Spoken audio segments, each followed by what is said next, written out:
The Dallas Cowboys may be quiet on paper, but behind the scenes, the whispers are getting louder, and they're all about the cornerback room.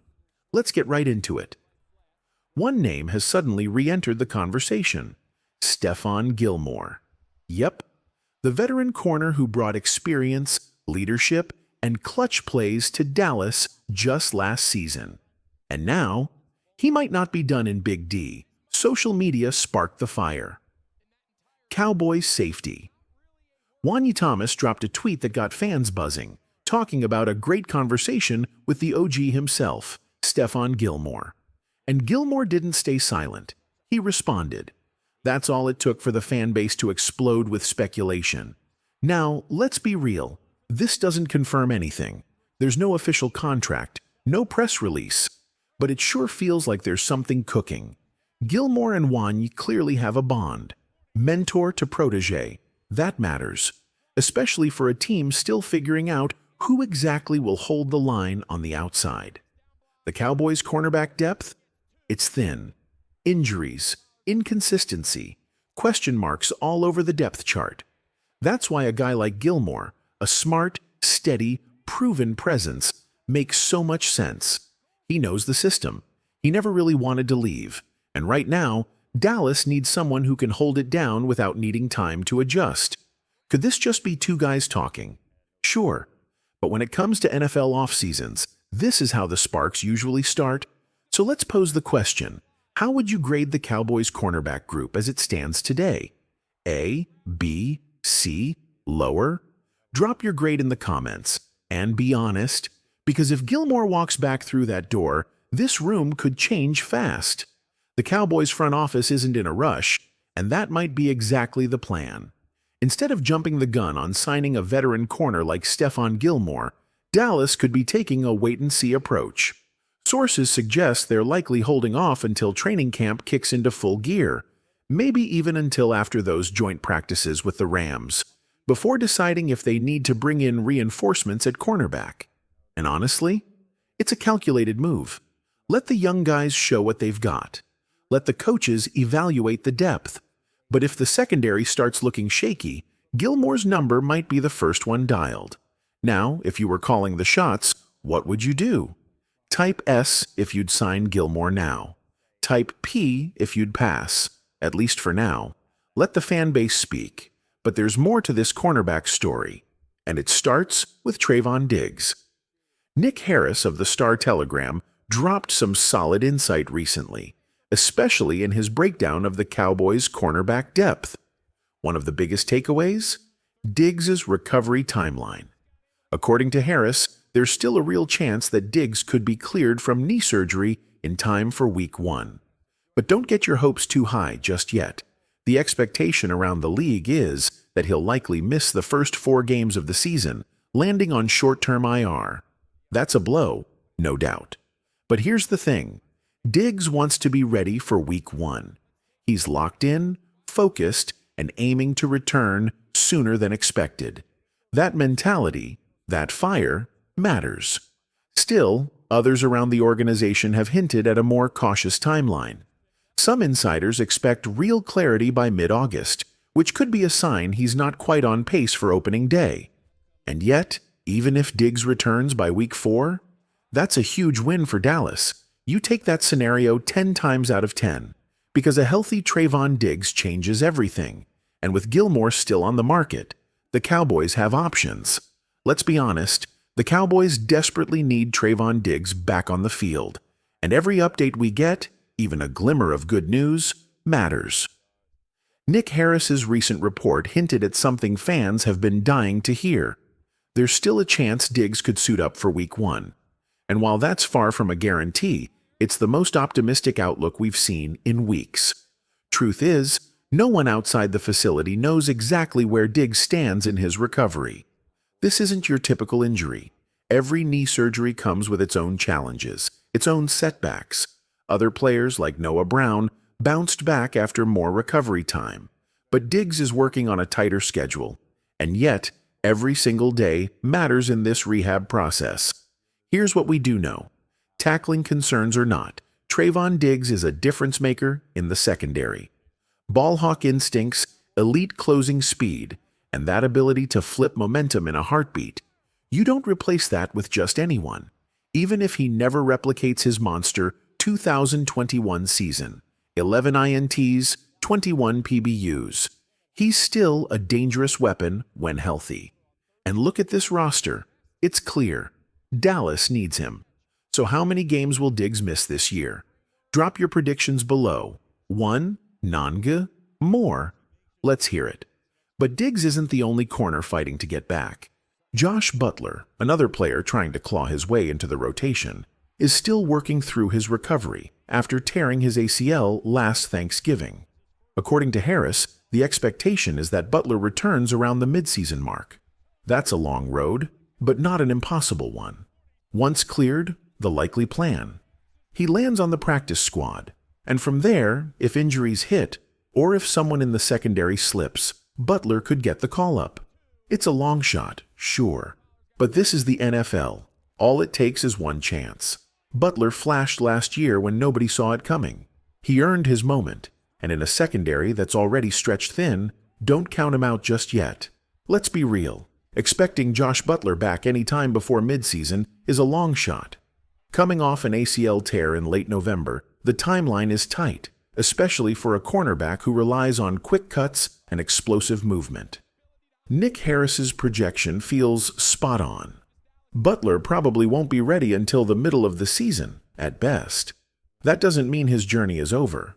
Dallas could try to stash him on injured reserve and sneak him onto the practice squad once he's healthy. It's a patient approach, one that gives him time to fully recover while holding on to developmental upside. And if the Cowboys suffer injuries, or if guys like Nahshon Wright, Miles Brooks, or Eric Scott Jr. don't step up, Butler could find himself with a second chance. He's not a headline name, but in a cornerback room walking a tightrope between potential and panic, he could matter down the line. Now let's shift focus to another name battling back, Savian Redell. Redell, like Butler, is coming off an ACL tear, but his situation feels a bit more optimistic. The Cowboys are expecting him back either early in training camp or not long after.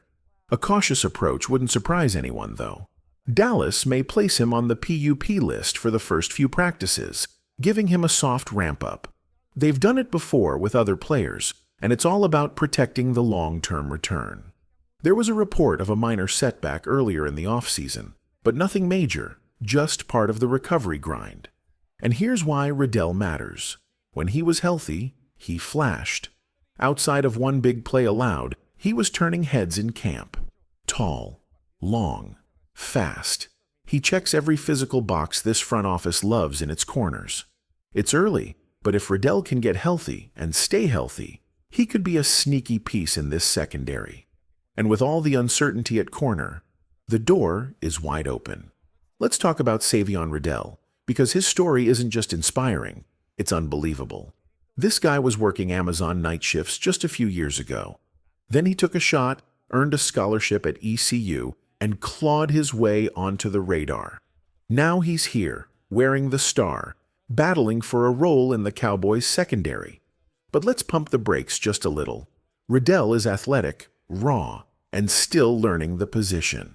That's a dangerous mix of upside and uncertainty, especially for a team like Dallas, where every defensive snap could decide a season. Throw in the fact that he's coming off a torn ACL. It's clear this will be a process. Don't expect him to light it up right away, but if the development goes right, Redell could quietly emerge as a rotational player, maybe even a starter, by mid to late season. Week 7, Week 15. Could happen, especially if injuries keep piling up. If he starts making noise in that nickel role, the Cowboys' secondary could suddenly look a lot deeper. What do you think? Type Y if you believe Redell becomes a starter this season. Type N if you think he's still a year away. Now let's look deeper into the depth chart. Nick Harris recently pointed to Israel Mukuamu as a safe name, someone who's not just making the roster, but could be counted on early. And that's not just about potential, it's about availability. If Redell isn't ready, if Diggs doesn't return early, Dallas needs someone to step up next to Darren Bland and Kaiir Elam. Mukuamu could be that guy. He's versatile, A true Swiss Army knife in the secondary. Started as an outside corner at South Carolina, shifted to safety in the pros, and has bounced between roles ever since. And every time he gets snaps, he shows something. He's long. He's instinctive. And maybe, just maybe, it's time to give him a longer look. For the Cowboys, this isn't just about names on a depth chart. It's about survival. This secondary is walking a thin line. Mukuamu. He could be one of the few guys ready to carry the load when the spotlight hits. When you strip away the injured names, like Trayvon Diggs and Josh Butler, the Cowboys' current cornerback core looks something like this: Darren Bland, Caelen, Israel Mukuamu, Savian Redell. That's your core four, at least for now. Expect Bland and Elam to start week 1. That much feels secure. But who's next in line? Who rounds out the rotation when the bullets start flying in September? Could it be Israel Mukuamu, the versatile veteran who's shown flashes but hasn't had a full season to prove himself?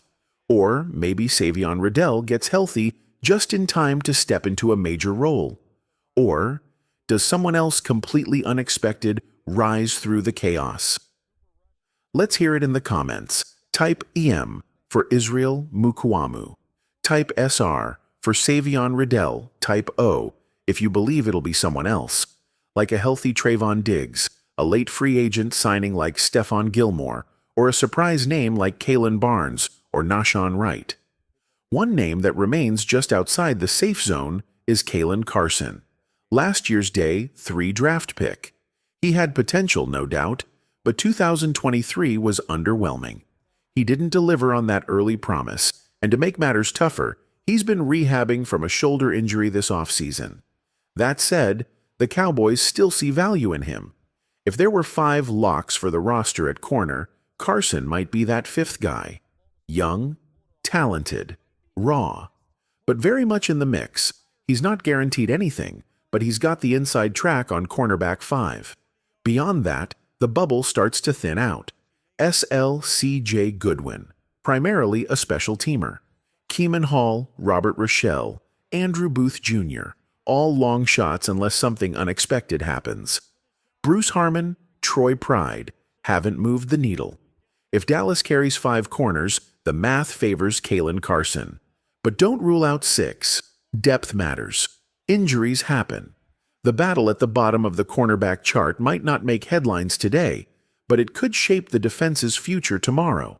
Let's be clear, if the Cowboys carry 6 cornerbacks into the season, that 6th spot isn't permanent. Once Trayvon Diggs returns, whether it's week 2 or week 5, the entire cornerback depth chart shifts. That 6th man could be cut, moved to the practice squad, or bumped out completely if injuries or performance demand it. That's the reality in Dallas right now. Every roster spot is temporary. Every snap in camp will matter. So who's truly in the mix for that final seat? One name to keep an eye on is Kemon Hall. Quietly, he played solid football last camp before suffering an untimely injury. He landed on the practice squad, got a few special teams reps, and now finds himself back in the mix. In a crowded cornerback room, special teams value could be the difference between making the team and watching from home. Robert Rochelle is another contender. He's bounced around the league a bit, but he's logged real special teams snaps. And that's crucial, because if Dallas does keep a 6th corner, he has to be a contributor on kick and punt coverage. No exceptions. Then there's Andrew Booth Jr., a former 2nd-round pick trying to salvage a role in Dallas. But time may be running out. Booth is now learning his 3rd defensive system in under a year, and it's starting to show. There's been little progression, no big plays, just a name fading down the depth chart. Unless he turns things around fast, he's likely on the outside looking in. The Cowboys' cornerback battle isn't just about who starts. It's about who survives. And as training camp nears, the margins are razor thin. One injury could open a door. One mental error could slam it shut. And when Diggs comes back, everything resets again.